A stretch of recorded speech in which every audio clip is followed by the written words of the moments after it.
Aloha! Welcome to this special video edition of It's About Time, where we explore the difference between natural time and artificial time. I'm your host and cosmic sky watcher, Randy Bruner, also known as Cosmic Hand.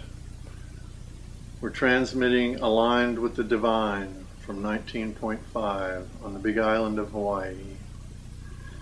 Today we're discussing the galactic perspective of the magnetic field collapse during the event of, in the Mayan calendar, it was yellow resonant seed here in Hawaii.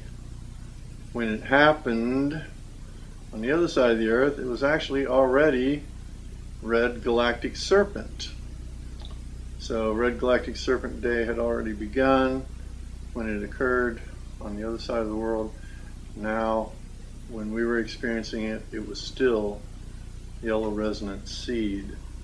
So what's cool about that is yellow resonant seed was also Earth Day. And in case you don't know, Earth Day is an outgrowth of the Whole Earth Festival, which started in 1970 at UC Davis. And who started that? José Argüelles started the Whole Earth Festival in 1970 at UC Davis. Earth Day is an outgrowth of that. So we received a galactic pulse on a day that was initiated by José. And so here we are, moving forward in time. He's out there sending us a pulse. And so the information that was coming in from that pulse came in from the area of the solar system that points towards the center of the galaxy and also points towards Ophiuchus and the Arcturus Antares sector, which we know as the AA Midway. So this information is actually coming from where José probably is. It very well could be a beam from him. So I wanted to share that with all of the kin out there. José's out there watching over us and sending us the pulse that we need at this time. The other interesting aspects have to do with the planets in our solar system and looking at them from the galactic perspective. For this information, we'll turn to the astrology chart, which I have right over here. And we talked in the other video about the Sun, Venus, and Uranus. Venus and Uranus are exactly conjunct at the time of the pulse. Uranus is the lightning bolt, Venus is the goddess of love. The lightning bolt and the goddess of love together brings the power of quick, sudden, all-encompassing change with the power of love. That's what's coming in at this particular time. Then over here is the moon, and the pulse came in from this direction right here. Okay, the night before the event was the full moon. The moon was up in here, directly opposite to the sun, and that was the Wesak full moon. And so the night before the event, the Wesak full moon happened. So if you don't know about the Wesak full moon, you can look that up on the internet. There's plenty of information about the Wesak full moon there. So it came in from this direction here. Okay, and what direction is this? Okay. The interesting thing about this sector right here is where in the zodiac the sign of Ophiuchus is. And Ophiuchus is the 13th sign of the zodiac. When we made the 13 moon calendar, the sign that corresponds to the overtone moon is the sign of Ophiuchus. It's not recognized in the zodiac, but it is there. And it takes up more space on the zodiac than Scorpio does. So we can see that from this illustration. And also in this illustration we can see Arcturus and Antares. With Arcturus and Antares, the energy pulse came in right from that vicinity. So it could have actually come from the AA midway. But it certainly came from the direction of Ophiuchus. Now, what is the overtone moon? The overtone moon is the moon of empowerment. And so that was the moon that was taken out of the 13 moons to make 12. They took away the empowerment. So this pulse came from the area of the sky dealing with the serpent handler.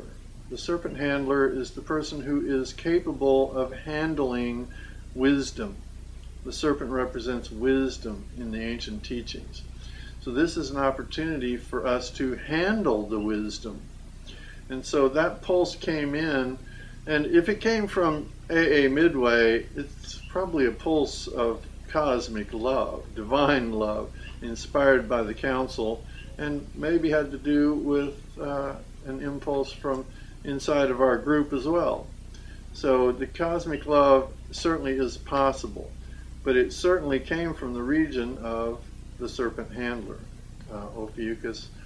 Those of us who can handle the wisdom get it. Those of us who have the love also get it. And so that's the important thing to recognize about that sector right here where the energy came in. Now the other aspects are the planetary retrogrades that are going on at this time. At the time of the event, there were 1, 2, 3, 4 planets retrograde. Pluto, Saturn, Mars, and Jupiter were all retrograde. At this point, when I'm making this video, Mercury has also gone retrograde.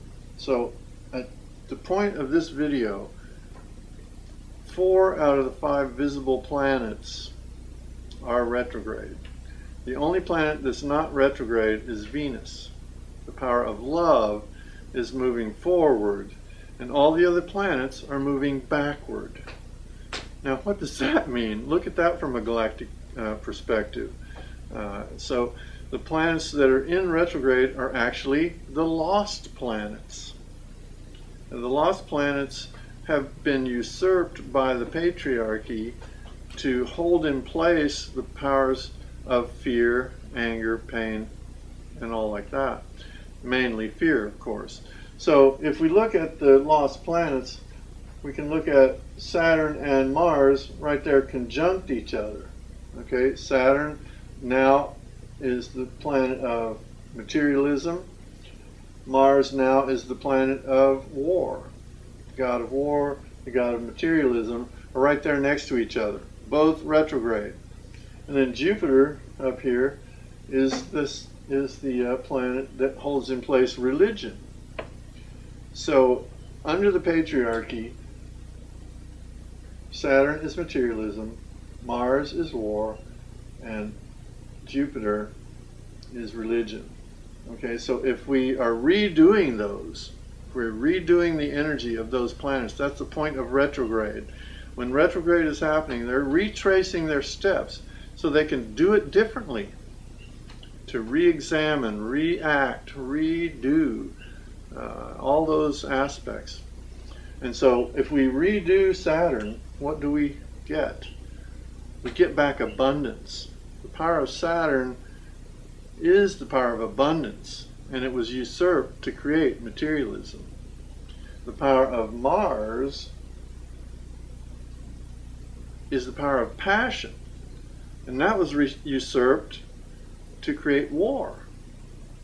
And again, what we said back in the 60s, make love, not war, that's more relevant now than it was then. This is an opportunity to restore passion, to have Mars put down the sword and make love, not war. And then we look up here to Jupiter, and if we redo Jupiter, what do we get? We get rid of religion, but we get true spirituality. We get our own access to the higher powers. We don't have to go through some intermediary which doesn't even have access to spirit. We have our own access to spirit. So let's hold that to make it new, make the world new, renew the world with these aspects. So here we are again. These are planets that are lost. They're being retrograded so that they can be redone. And Venus and Uranus are over here beaming the love that allows them to change. And Pluto is down here, also retrograde. Pluto is the planet of transformation. And the planet of transformation, we get to do that one more time. We get to transform again one more time. And so with this energy, we're all working towards a better world. Let's pull in the power of love and make this a better world. Stay tuned because we've got more to come. Aloha.